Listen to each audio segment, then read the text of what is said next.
ఆత్మభావన సిద్ధాంతం ప్రతిపాదించింది curl Rogers, America. ఇతని గ్రంథం ఫ్రీడమ్ టు లెర్న్ మానవతావాది. ఈ సిద్ధాంతానికి గల మరో పేర్లు ఆత్మ సిద్ధాంతం, స్వీయ సిద్ధాంతం.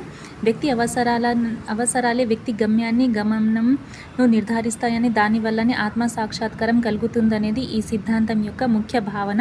ఈ సిద్ధాంతంగా ప్రముఖంగా చెప్పుకోదగినవి: 1. ఆత్మభావన ఆత్మ కేంద్రీకృత సిద్ధాంతం, చికిత్సార్థి కేంద్రీకృత మంత్రణం, దృగ్విషయ క్షేత్ర ఉపగమనం.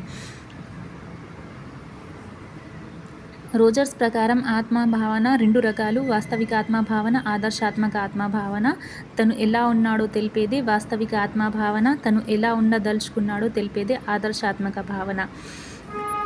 ఈ 2 భావనల మధ్య వ్యత్యాసం ఎక్కువగా ఉంటే సంఘర్షణలు పెరిగి మూర్తిమత్వం దెబ్బతింటుంది. వ్యక్తి ఆదర్శాల ఆత్మను చేరుకోవడమే ఆత్మ సాక్షాత్కారం. ఇది వ్యక్తిత్వాన్ని పెంపొందిస్తుంది. ఆత్మభావన ఎక్కువగా